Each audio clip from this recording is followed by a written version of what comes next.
ሰላም ጋይስ እንደምን አላችሁ? አሁን እንግዲህ ከ30 በላይ ሰዎች አሉ። ምን እንደምናገር አላውቅም። እውነት ለመናገር ሁላችሁ ዝም ብላችሁ ኢትስ ኦኬ። እንግዲህ ዛሬ ማለት ነው የሃርት ቱ ሃርት ፋውንዴሽን አምባሳደር የክብር አምባሳደር ሆኜ ልሾም ነው። ኬኩም አሁን ልንቆርሰው ነው ማለት ነው። በጣም ትልቅ ተአምር እንሰራለን። አሜሪካ መተን ጠብቁን። ትልቅ ታሪክ ነው የሚሰራው። አቶ ብርሃኑ የምትናገረው ነገር ካለ እስኪ አሳልፍ። አመሰግናለሁ።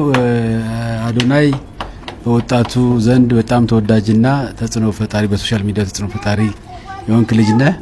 በኢትዮጵያ ደግሞ ያንተንም አላማ የሚደግፍ ከ25000 ህጻናት በላይ በልብ ህመም ይሰቃያሉ። እነኚህን ህጻናቶች ለመደገፍና ለማከም ወደ አሜሪካን ተጉዘን በአሜሪካን የሚገኙ ወንድሞቻችንን ኢትዮጵያውያንም ሆነ የውጭ ዜጎችን በማስተባበር ለ100 ህጻናት ልጆች ለማሳከም ታርጌት ያደረገ ጉዞ ነው የምናደርገው። በዚህ ደግሞ ትልቅ ተጽዕኖ እንደምትፈጥር አምናለሁ። እግዚአብሔር የዛን ጊዜ ያሳየን። ከማርች 13 ይጀምራል ካምፔይኑ፣ ከዛ እስከ 21 ይዘጋል ማለት ነው። ተዘጋጁ፣ እንመጣለን። let's go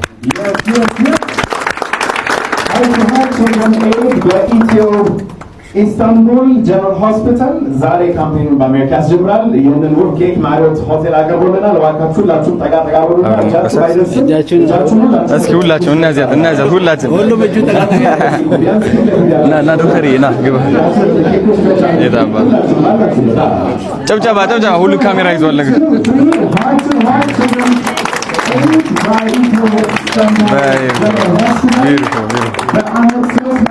ህጻናትን ልብ ቀዶ ጥገና ለማድረግ ዛሬ በአሜሪካ ለሚጀምረው ካምፔይን ከአዶናይ ጋር ተጀምሯል። እንኳን ደስ ያላችሁ። ሞቅ ያለ ጭብጨባ።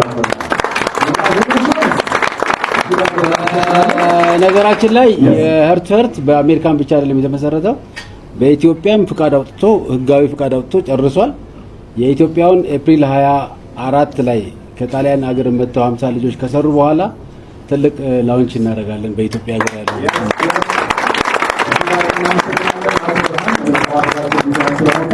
ሐኪሞቻችን እንደዚህ ከልብ በሆነ መልኩ መልእክትም ስላስተላለፋችሁ ክቡር ዶክተር ሳሙኤልም እንደዚሁ 20 ሚሊዮን መነሻ ብር ስለሰጡን ለፋውንዴሽኑ የህንፃ ግንባታ በጣም እናመሰግናለን። አሁን ሁላችንም ወደ ግብዣ ስነ ስርዓት እንሄዳለን። መንገዱን ነፃ ታደርጉና ሁሉንም ወደ ታምናላችሁ ከኃላፊዎቻችንና 4 ዓመት 5 ዓመት በፊት አስታውሳለሁ። ካናዳ ያለው ገንዘብ የለም፣ ታዋቂነት የለም፣ ህልም ብቻ ነበረኝ። ይህ ህልም ደግሞ ሙሉ ህልም አይደለም፣ ጭምጭምታ ትንሽ ብልጭ እያለ የሚታየኝ ህልም ነበረ። ለምን እንደሆነ ባላቅም ከህፃናቶች ጋር ለየት ያለ ፍቅር አለኝ። ለነሱ መድረስ እፈልጋለሁ እና አንድ ቀን ግድግዳዬ ላይ እንግዲህ ቀለሙ ተበላሽቷል፣ ሰው መጻፍ እችላለሁ፣ ያን ያህል ውበት የለውም፣ ሰው ላበላሸው ብዬ ህልሜን ልጻፍ አልኩኝ። ምን ብዬ ጻፍኩኝ? አዶናይ በጣም ታዋቂ ይሆናል። ያው ታዋቂ መሆን ፈልግ ነበረ። አዶናይ በጣም ሀብታም ይሆናል የሚል አለ። አዶናይ ቆንጆ ይሆናል የሚል አለ። ከዛ ደግሞ አዶናይ 25000 ህፃናቶች ያግዛል የሚልም አለ ከነዚህ ውስጥ እና አንድ ቀን አስታውሳለሁ ከዚህ ሁሉ ስኬት በኋላ ታዋቂነቱ መጣ፣ ቁንጅናው መጣ፣ ይታባት በገንዘብ ብትሉ ወደ ምን ምፈልግበት ደረጃ ደረስኩኝ። አዲስ አበባ ነው ያለሁት። ከማናጀሬ ጋር ቁጭ ብለናል።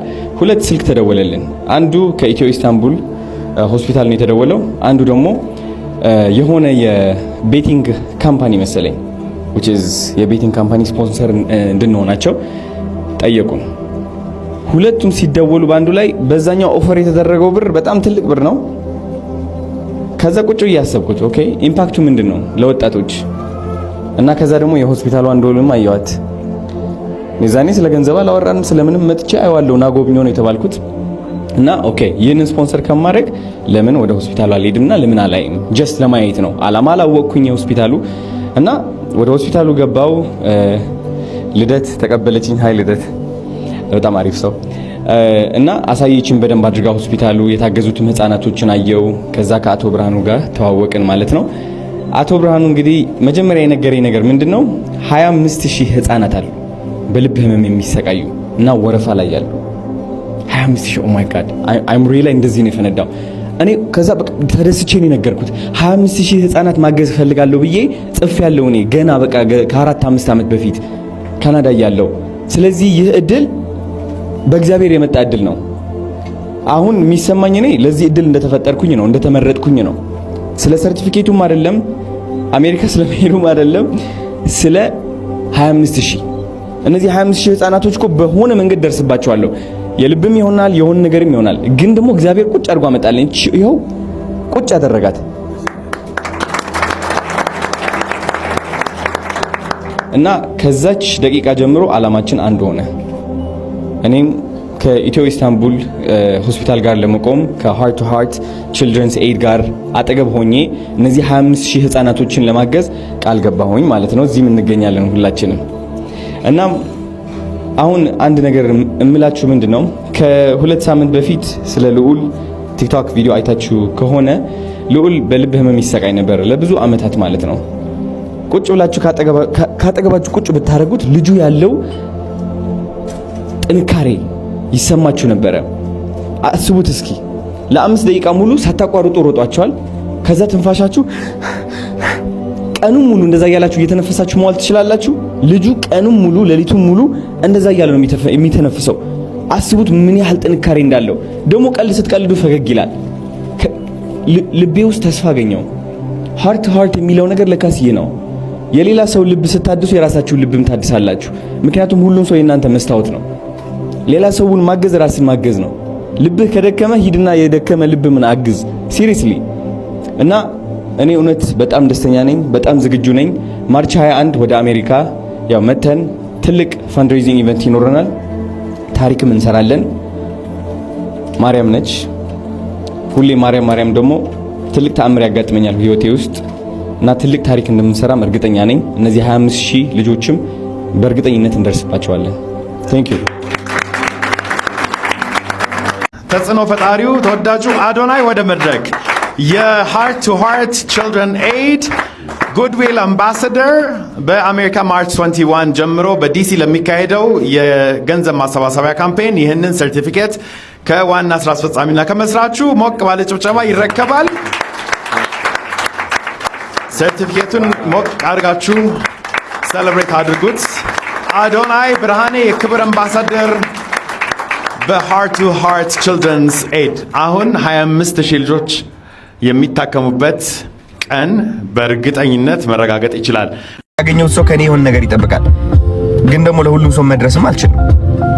ተረዳችሁኝ? ስለዚህ አይ ቲንክ አሁን ሰው ማስከፋት ሳላቀው ሰው ማስከፋት እየለመድኩት ነው። ውስጤ በቃ እየለመደው ነው። ተረዳችሁኝ አይደለ? በቃ ምንም ማስወገድ ስለማልችል ማለት ነው። አለበለዚያ የሁሉም ሰው በረከት እያስቀደምኩኝ የራሴ መንገድ ላጣ ነው ማለት ነው። ወደ ሁሉም ሰው መንገድ እየገባው የራሴ መንገድ ልተው ነው።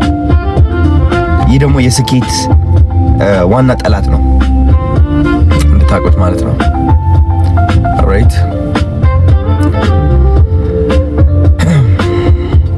ሰው ደርሶበት የማያውቅ ደረጃ ለመድረስ አላማ ስታወጣ የቀን በቀን ህይወትህ ምን ይመስላል የሚለው ነገር ልንገራችሁ ትንሽ። አይ ቲንክ ጠዋት ስትነሳ ከነ እልህና ምስጋና መነሳት ይኖርብሃል። አዲስ እልህ መፍጠር አለብህ።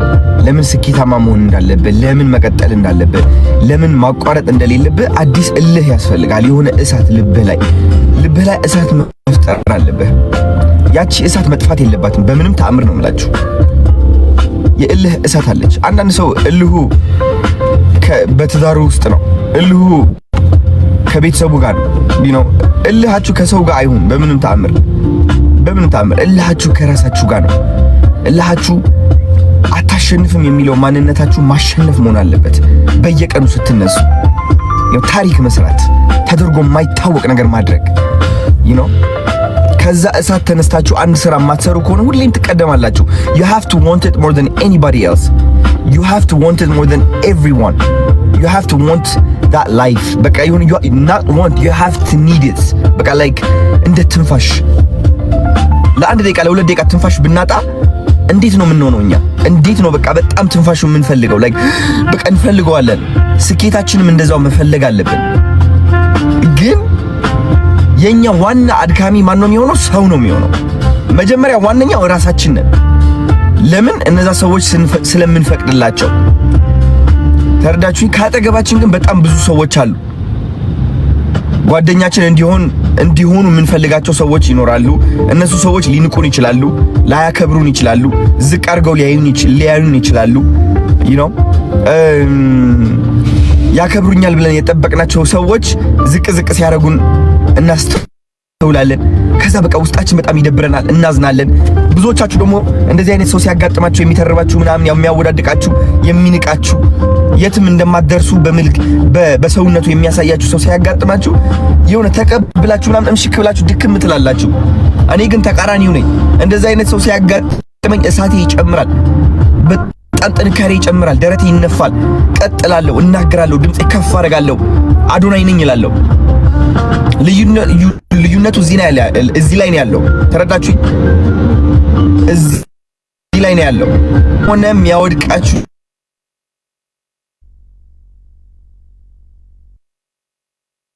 ነገር ሲመጣ ያ ነገር ሊያወድቃችሁ ሳይሆን ሊያጠነክራችሁና ሊያበረታታችሁ ነው የሚገባው። በቃ ላይ የሆነ የጀግንነት ስሜት ልባችሁ ውስጥ ሊያመጣ ይገባል በየቀኑ።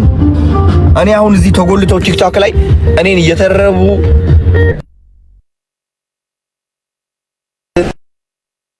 እንከን ለማውጣት ምናምን ለማድረግ የሚሞክሩ በጣም ብዙ ሰዎች አሉ።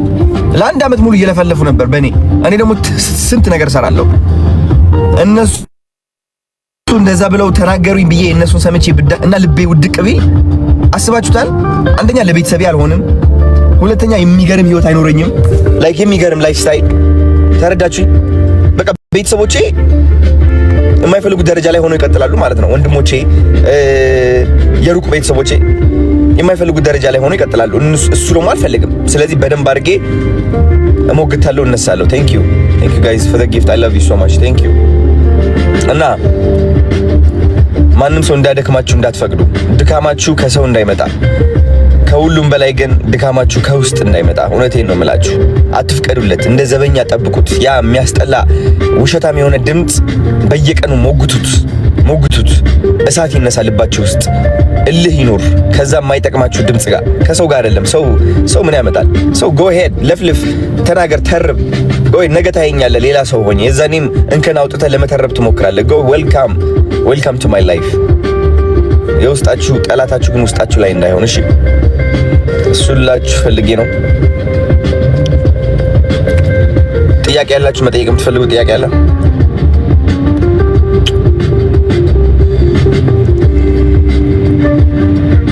ኖ ኮሽንስ?